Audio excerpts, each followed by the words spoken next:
ঘড়ির কাঁটায় যখন একদম ১২টা বাজে ঠিক তখনই আসলে বাংলা চলচ্চিত্রের অর্থাৎ কিংবদন্তি অভিনেতা প্রবীর মিত্রর মরদেহটি বিএফডিসিতে নিয়ে আসা হয় এবং এই মুহূর্তে আপনারা দেখতে পাচ্ছেন যে বাদ জোহরে কিন্তু আমরা একটু আপনাদেরকে এর আগে অবগত করতে চাই যে বাদ জোহরে কিন্তু প্রবীর মিত্রর যে প্রথম জানাজাটি সেটি কিন্তু তার প্রিয় প্রাঙ্গণ, প্রিয় কর্মস্থল অর্থাৎ যেখান থেকে আসলে সারা বাংলাদেশের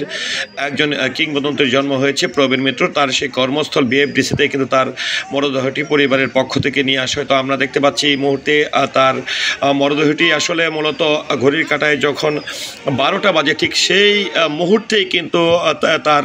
সেই বহন করা যে গাড়িটি রয়েছে, ফ্রিজিং করা গাড়ি, সেই গাড়িটি কিন্তু প্রবেশ করে। তো সেখান থেকে 12টা পর্যন্ত আমরা দেখেছি যে চলচ্চিত্রের সংশ্লিষ্ট প্রচুর মানুষ, সাধারণ মানুষ যারা প্রবীর মিত্রর ভক্ত রয়েছে, চলচ্চিত্রপ্রেমীরা রয়েছে, তারা কিন্তু বিভিন্ন জায়গা থেকে, সারা দেশ থেকে এসে কিন্তু উপস্থিত হয়েছেন এবং পাশাপাশি আপনারা দেখতে পাচ্ছেন যে বাংলাদেশের সব গণমাধ্যম কর্মী থেকে যারা সোশ্যাল মিডিয়া নিয়ে কাজ করে তারাও কিন্তু এখানে এসে এই প্রবীর মিত্রর শেষ বিদায়ে, শেষ শ্রদ্ধায় এসে কিন্তু উপস্থিত হয়েছে। তো আমরা আপনাদেরকে সেই শ্রদ্ধাটি, যে আসলে প্রবীর মিত্রর মতন একজন গুণী অভিনেতা যিনি আর কখনোই ফিরে আসবেন না, বাংলা চলচ্চিত্রের মানুষ, সারা দেশের চলচ্চিত্র প্রেমীরা একজন প্রবীর মিত্রকে প্রচুর পরিমাণে মিস করবে, এটি কিন্তু স্বাভাবিক। এবং প্রবীর মিত্র হয়তো পৃথিবীর মায়া ত্যাগ করে চলে গেছেন, কিন্তু তার যে কর্ম, তার যে রেখে যাওয়া মুহূর্তগুলো, সেটি কিন্তু সারা জীবন মানুষ স্মরণীয় করে রাখবে। তো আমরা কিন্তু আপনাদেরকে বিএফডিসি প্রাঙ্গণ থেকে সেই চিত্রটি দেখাচ্ছি যে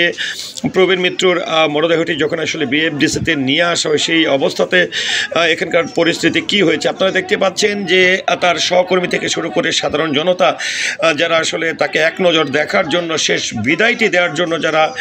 এসেছে, তারা এখান থেকে সারিবদ্ধভাবে তারা কিন্তু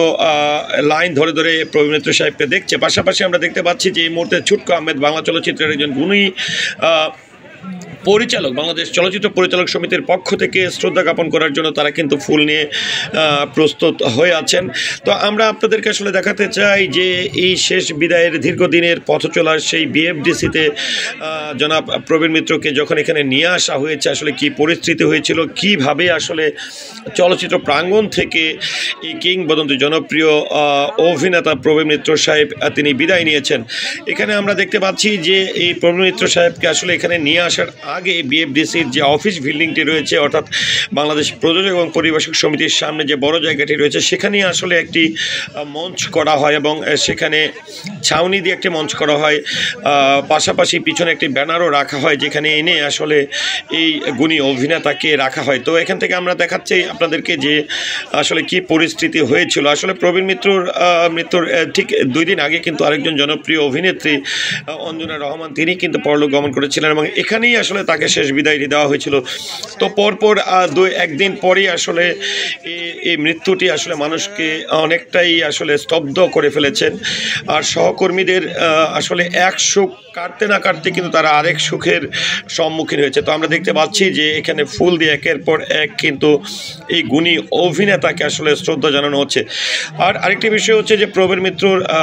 কিন্তু দীর্ঘদিন স্কয়ার হাসপাতালে কিন্তু চিকিৎসাধীন অবস্থায় ছিলেন এবং বেশ কিছু রোগে তিনি আক্রান্ত।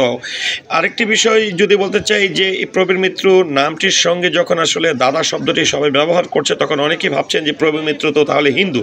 না, প্রবীর মিত্র আসলে তিনি যখন আসলে বিবাহ বন্ধনে আবদ্ধ হন তখন থেকে তিনি মুসলমান ধর্মটি তিনি গ্রহণ করেন এবং মৃত্যুর আগ পর্যন্ত তিনি মুসলমান ধর্মের সকল নিয়মকানুন মেনে নিয়েই আসলে জীবনযাপন করেছেন।